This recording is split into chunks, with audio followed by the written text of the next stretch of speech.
my name is Terry Wild. I'm the PJ Head Professional at Milroy Golf Club in Ascot, and today I thought I'd do a quick tutorial on how to play a basic chip shot. So to learn this technique, you can be using any of your clubs, any of your wedges, 9-iron, 8-iron, 7-iron, anything like that. And this is a shot you'll literally play if you're a couple of feet off the green, not too far away. But if you play this shot and you find that you generally hit the ground too early or catch it slightly thin, and hopefully this tutorial will help you. So initially it's important to talk about the setup and the role it plays. So if we look at the club hanging straight down there, you can see that club is going straight down.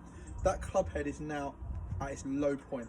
Anything working this way, the club is traveling downwards to the low point, and anything working up is obviously past the low point. So there's your low point there. We want to catch the ball. When we strike the ball and playing this shot, we want to hit the ball slightly about there, so slightly on the or slightly before the low point, so you're striking down the ball.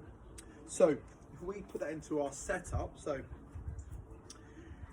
nice and narrow with your feet, ball in the middle of your stance, then from there, if I just keep my weight nice and even, you'll notice how the club shaft is going straight to the sky, so that's there at its low point.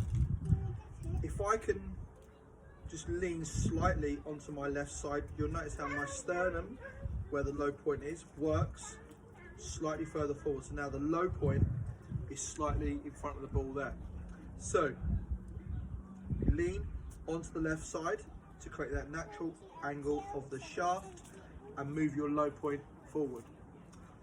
From there, the hands are going to sit on the opposite of your left thigh, and you'll notice how I hold the club. My arms are nice and straight, and I want to feel at this point my elbows are gently pushed together.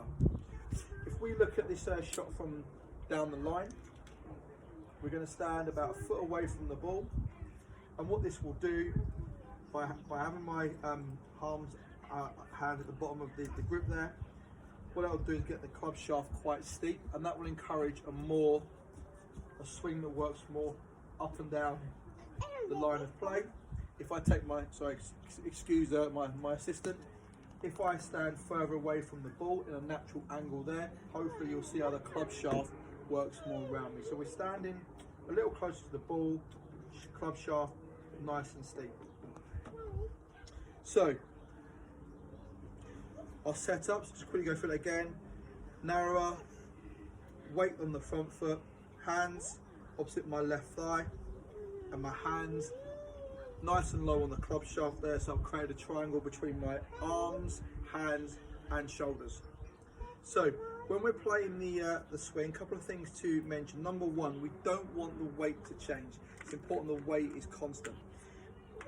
If the weight, for example, goes onto our back foot, and this is pretty common with golfers that are trying to help the ball in the air, or sorry, club golfers that don't chip well, they generally try and help the ball in the air. So what happens from there is the weight goes onto the back foot. Notice there how the weight's on my back foot, my sternum's on my right foot, and the bottom of my swing is too far back. So this is when you're going to catch the ground behind the ball or hit the ball on the equator, which means you're going to go too low. So the weight stays on our left side. Secondly, it's important to try and eliminate any wrist action. Hopefully you can see the angle between my left arm and club. As I go back, we're trying to maintain it there and into the forward swing. Once we start getting wristy, we create too much speed in the club head. Notice there how the club is working much faster in my hands. So we're trying to eliminate the wrist action. So on setup, shoulders, arms and hands form a triangle, and we're going to try and work the triangle back and through. So a couple of little props on the floor there. Hopefully you can see where the ball is, and a tee peg there. We've got a tee peg to my right, backswing, and a tee peg to my left on the forward swing. And when we're playing the shot, we want to make sure the length of your backswing go to about the tee and then through to the tee. So from there, hopefully, when we play the shot, it's going to be somewhat like so. Try that. Hopefully this is of help. Please email some videos over to me. We can have a little look, or if you've got any questions on what we've done today. Next couple of days, I'll email you some drills, so hopefully you can work on your chipping.